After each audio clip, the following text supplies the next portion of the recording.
રાજ્યમાં ખેડૂતો બાદ હવે શિક્ષકો આંદોલન પર ઉતરશે। આજથી 20 જૂન સુધી શિક્ષકો તમામ જિલ્લામાં ધરણા પ્રદર્શન કરી આવેદનપત્ર આપવાના છે।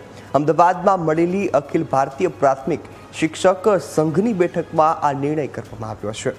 શિક્ષક સંઘ અને શૈક્ષિક સંઘ બંને પોતપોતાની રીતે કાર્યક્રમો યોજવાના છે।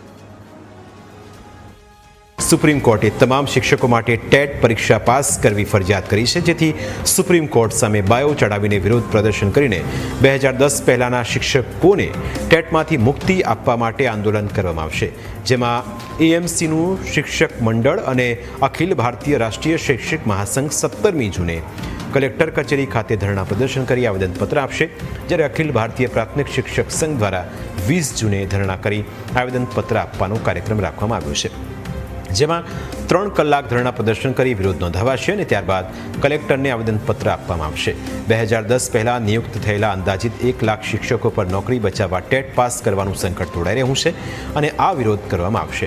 2010 પહેલા ટેટના હોવાથી ભરતી નિયમો મુજબ નિયુક્તિ થઈ હોવાનો શિક્ષકો દ્વારા દાવો કરવામાં આવ્યો છે।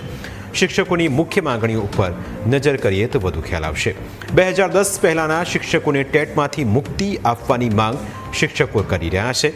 1 એપ્રિલ 2005 પછી નોકરી લાગેલા શિક્ષકોને ઓપીએસનો લાભ આપવામાં આવે। ધોરણ 6 થી 8ના શિક્ષકોની કામગીરીને ધ્યાનમાં રાખીને વધુ ગ્રેડ પે આપવામાં આવે। ટાટ આચાર્યોને આપેલો વધારાનો ચાર્જ પાછો ખેંચવામાં આવે તેવી શિક્ષકોની માંગ છે। હકીકતમાં સુપ્રીમ કોર્ટ દ્વારા આપવામાં આવેલા માર્ગદર્શક ચુકાદા બાદ રાજ્યના શિક્ષક અને શિક્ષણ વિભાગે જરૂરી કાર્યવાહી શરૂ કરી છે। આ નિર્ણયની સીધી અસર એવા શિક્ષકો ઉપર પડશે જેમણે હજુ સુધી ટેટની પરીક્ષા પાસ કરી નથી અને તેને જ લઈને શિક્ષકો મેદાને ઉતર્યા છે। અમારી ભરતી લગભગ 97-98થી રાજ્ય સરકાર દ્વારા કરવામાં આવી છે અને અત્યાર સુધી કોઈ ટેટ પરીક્ષા મતલબમાં 2010 પછી ટેટ પરીક્ષા આવી।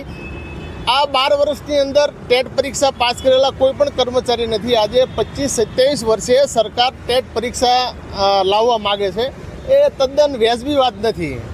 આ સાથે સાથે અમારી બીજી 2-4 માંગણીઓ પણ અમે આની સાથે જોડી છે કે 1/4/2005 પછીના જે અમારા શિક્ષકો છે એમને જૂની પેન્શન યોજના મળે, સાથે સાથે 6 થી 8ના શિક્ષકોને જુદો ગ્રેડ પે મળે, સાથે સાથે વર્તમાન સમયમાં જે રાજ્ય સરકાર દ્વારા એસ્ટાટ આચાર્યોને વધારાનો શાળાનો ચાર્જ આપવામાં આવ્યો છે। આવા 2-4 પ્રશ્નો અમે આની સાથે સામેલ કરેલા છે। શિક્ષણ વિભાગે તમામ જિલ્લાઓને સૂચના આપીને શિક્ષકોની ટેટની પરીક્ષા માટે જરૂરી પ્રક્રિયા હાથ ધરવા કહ્યું છે। શિક્ષણની ગુણવત્તા અને રાષ્ટ્રીય ધોરણો સાથે સુસંગતતા જાળવવા માટે આ નિર્ણય લેવાયો છે। સુપ્રીમ કોર્ટના નિર્દેશ અનુસાર 2010 પહેલાના શિક્ષકોએ હવે ટેટની પરીક્ષા ફરજિયાત પાસ કરવી પડશે। શિક્ષકોને તેના માટે 31 ઓગસ્ટ 2028 સુધીનો સમય આપવામાં આવ્યો છે। જો નિયત સમયગાળામાં પરીક્ષા પાસ નહીં કરે તો તેના પરિણામ ભોગવવા પડી શકે છે।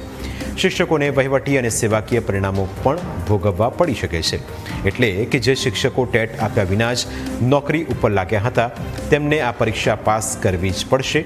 વિદ્યાર્થીઓને ભણાવતા શિક્ષકોને હવે જ ભણવું પડશે અને પરીક્ષામાં બેસવું પડશે। રાજ્યભરમાં અંદાજે 1 લાખ જેટલા શિક્ષકો આ નિર્ણયની અસર હેઠળ આવી શકે છે। શિક્ષણ વિભાગ હવે જિલ્લાવાર માહિતી એકત્રિત કરીને એવા શિક્ષકોની યાદી તૈયાર કરી રહ્યું છે, પરંતુ શિક્ષકોએ તેનો સખત શબ્દોમાં વિરોધ કર્યો છે। ટેટ ફરજિયાત કરાતા શિક્ષકોમાં રોષ ફાટી નીકળ્યો છે। રાજ્યના લાખો શિક્ષકો વિરોધ પર ઉતરી પણ આવ્યા છે।